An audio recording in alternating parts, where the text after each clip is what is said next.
자, 매주 목요일 흥미로운 엑스포의 세계로 날아가 봅니다. 렛츠 엑스포 2030 부산 월드 엑스포 범시민 유치원의 백혜림 대리 어서 오세요. 안녕하십니까? 네, 렛츠 엑스포 오늘은 어떤 이야기 나눠볼까요? 네, 오늘은 이제 축제 그리고 엑스포와 같이 이렇게 사람들이 많이 모이는 공간에 네. 빼놓을 수 없는 것이 항상 있습니다. 뭡니까? 바로 음식이죠. 음식. 먹거리 빼놓을 수 없는데요. 그렇죠. 그래서 오늘 전해드린 이야기는 엑스포와 음식에 관한 이야기입니다.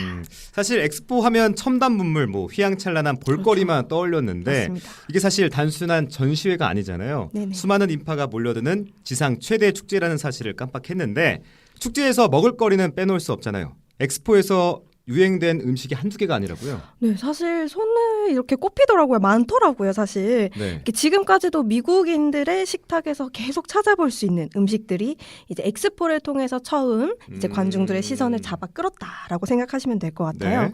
우리에게는 조금 생소할 수는 있지만 말씀드려 볼게요. 크래커 잭이라고 하는 카라멜 땅콩 팝콘 같은 걸 네. 생각하시면 되겠고요.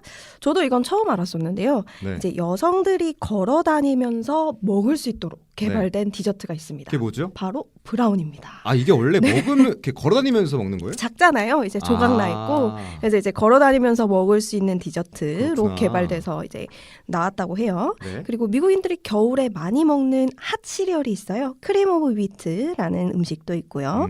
우리나라 사람들도 많이 먹는 것이 있습니다. 바로 팬케이크인데요. 네. 이 팬케이크 믹스 가루가 처음 엑스포에 출품되면서 지금 우리들은 이제 마트에서 핫케이크 믹스로 사 먹고 있는 것이 있습니다. 네. 그렇지만 이제 뭐니 해도 가장 조금 성공적으로 유명해졌다고 한다면 바로 콜라 음료가 콜라요? 아닐까 해요. 네네네. 오늘도 먹었는데. 다들 하루하루 빠짐없이 여러 음식들과 함께 즐기는 음료이실 것 같은데요. 네.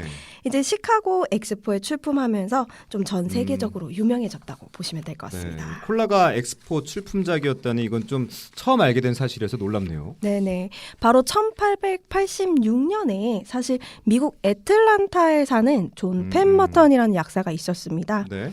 이 약사가 하루는 조금 두통약 같은 걸 개발하고 있었대요. 그런데 이제 이 개발을 하면서 그 조합의 맛이 네. 본인에겐 굉장히 매력적이었나 봐요. 오. 그걸 팔기 시작합니다. 네. 그러면서 입소문을 조금 타기 시작한 게 바로 코카콜라라는 음료인데요. 그렇구나. 이미 조금 많은 분들이 어쩌면 이러한 코카콜라가 이렇게 탄생됐다라는 거는 조금 익숙하실 거라고도 생각이 됩니다. 네. 이 펜머턴이라는 이 약사가 바로 2년 뒤에 사업가 캔들러라는 사람에게 자신이 개발한 이 코카콜라가 잘 팔리기 시작하니까 네. 매각을 합니다. 그래서 이 캔들러는 사업가니까 이제 코카콜라를 많이 유명해지도록 뭔가 마케팅을 하게 되죠. 그 과정에서 1893년 시카고 엑스포에 코카콜라를 출품하게 됩니다. 네.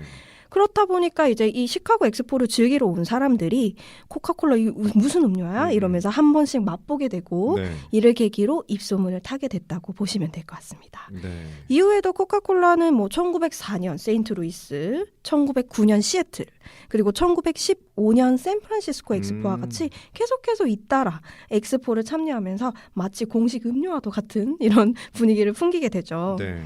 그러면서는 이제 1933년이 되어서는 음료 디스펜서를 선보이게 됩니다. 사실 이 디스펜서는 코카콜라 품질을 좀 평준화하기 위한 코카콜라의 어떤 방침이었다고 생각하시면 될 것 같은데요. 네. 그도 그럴 것이 저희에겐 생소한데 이전에는 코카콜라가 이렇게 병에 닿으면서 나오는 게 아니라 네. 각 그 음식점에서 웨이터나 이제 바텐더들이 코카콜라 원액에 일정 비율의 탄산수를 직접 타가지고 제조해서 이렇게 서빙을 했다고 해요. 네, 네, 네. 그렇다 보니까 사실 맛이 조금 천편일률적이진 않잖아요. 그렇죠. 그렇다 보니까 이 디스펜서를 만들면서 정확한 비율의 코카콜라를 만들며 품질이 평준화되었다고 볼 수 있을 것 같습니다. 네. 음료 디스펜서까지 엑스포의 산물이라니까 좀 약간 좀 새롭게 다가오고요. 그렇죠. 또 생각보다 우리 일생에 미친 영향이 크다라는 생각이 좀 맞습니다. 듭니다. 그런데 이 콜라가 처음 출품된 1893년 시카고 박람회가 우리에게도 좀 중요한 의미가 있다고. 대단히 중요한 의미를 어떤 의미가 가지고 있죠? 있죠. 네. 시카고 엑스포는 우리나라가 그때는 대조선이죠. 그렇죠. 조선이라는 이름으로 네. 처음으로 참가한 월드 엑스포라고 보시면 아까 되겠습니다. 조선이 참가했습니까? 맞습니다. 오. 1893년 네. 13명의 대표단을 꾸리고요. 미국 시카고에 네. 그 바다 건너 시카고에 이렇게 13명을 파견을 했다고 합니다. 오. 그렇게 이제 처음 참가한 게 1893년 시카고 엑스포라 의미가 네. 크고 이 엑스포 참가 100주년을 기념해서 또 열린 것이 있습니다. 바로 1993년 이제 대전에 인정 엑스포가 이를 계기로 열리기도 했었습니다. 네. 19세기 조선이 엑스포를 참가하다니 좀 예상을 뒤엎는 전개인데 네네. 뭔가 gas 쓰고 콜라를 마시는 선조들의 그렇죠. 모습 뭔가 굉장히 힙하다는 맞죠. 생각이 듭니다. 그런데 콜라 외에도 엑스포를 통해서 세계인들에게 알려진 음식이 한둘이 아니라고요. 네, 특히 좀 1904년 세인트 루이스 엑스포를 좀 눈여겨볼 필요가 있는 것 같아요. 우리에게나 이제 미국인들에게나 좀 널리 알려진 엑스포는 사실 아니에요. 그렇지만 다른 엑스포와 비교했을 때 약간 미국 음식이라고 불리는 그런 음식들이 많이 등장한 행사로 알려져 있습니다. 네. 그냥 이름만 좀 나열해 볼게요. 뭐 네. 햄버거, 핫도그, 와플콘 아이스크림, 솜사탕, 오. 피넛버터, 클럽 샌드위치까지 조금 이름만 들어도 좀 많이 익숙한 네네네. 음식들일 것 같아요. 그렇죠. 햄버거, 핫도그, 뭐 아이스크림 콘, 솜사탕 이거는 뭐 우리 실생활에서도 그렇죠. 많이 먹는 음식들이라서 와 이게 엑스포를 통해서 출품된 음식이라는 게 좀 놀랍고 또 기발한 상상력에 숨어있는 음식이라기보다 발명품에 가까워 보인다는 생각도 드네요. 그죠. 당시에는 뭐 이런 음식이 없던데 새로 생겼다고 생각해 보면 엄청난 발명, 또 하나의 발명이 아닐까 싶어요. 이 음식들의 이제 탄생이 된 이제 여러 가지 설이 있는데 그 중에 몇몇은 조금 드라마틱하기도 하고 이제 현장에서 생긴 그런 일들이다 보니까 좀 신기하기도 합니다. 세인트 루이스 엑스포에서 이제 소세지를 팔던 업자가 있었는데 네. 소세지 구웠을 때 막 뜨겁잖아요. 그렇죠. 이거를 집기가 힘드니까 이렇게 네. 장갑을 끼워도 좀 뜨겁다 보니까 누군가는 이 소세지를 빵에 끼워달라고 하게 됩니다. 그렇다 보니 이제 그 소세지 모양에 맞는 빵을 만들어 팔기 시작하고 네. 그게 바로 핫도그가 되기도 했고요. 재밌는데요.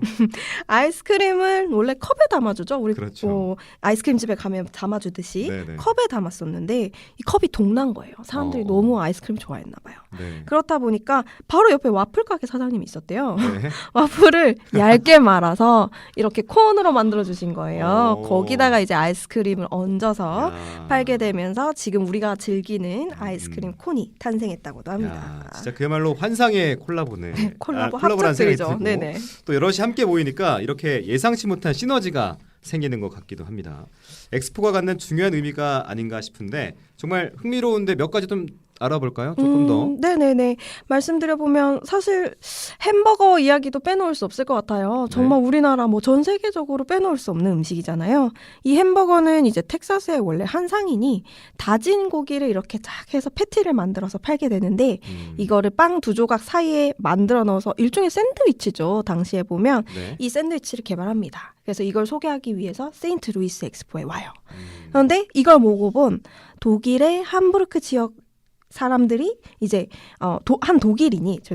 독일인이 그걸 먹어보고는 독일 함부르크 지역 사람들이 쇠고기 패티를 엄청 좋아한다는 걸 알고 네. 있다 보니까 이거를 이제 독특한 샌드위치에 함부르크의 영어식 발음인 햄버거라는 별명을 붙이면서 오늘날까지 햄버거라고 불리우게 됐다고 해요. 네. 네네. 저도 햄버거의 유래에 대해서는 들어본 적이 있는데 이게 배경이 엑스포라는 건 처음 알게 됐습니다.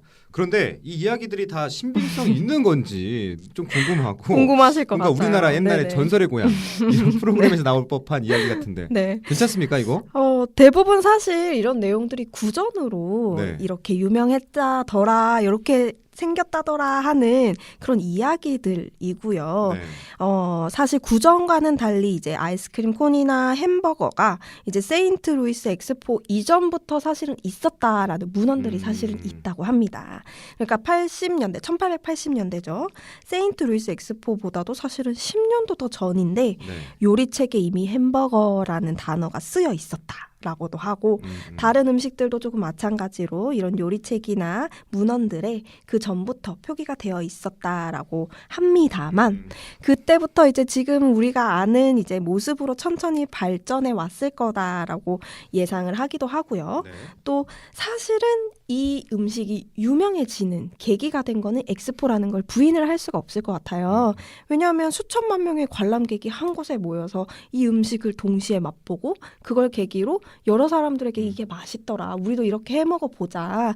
이런 것들을 말할 수 있다는 거는 이제 부인할 수 없는 어떤 팩트가 아닐까 싶습니다. 네. 네. 그러면서 이제 앞서 아나운서님께서도 얘기하셨지만 이런 음식들은 사실 레시피 안에 녹아있는 어떤 상상을 초월하는 그 당시로서는 상상력과 이런 창의성을 동반한 어떤 레시피가 아니었을까 싶어요.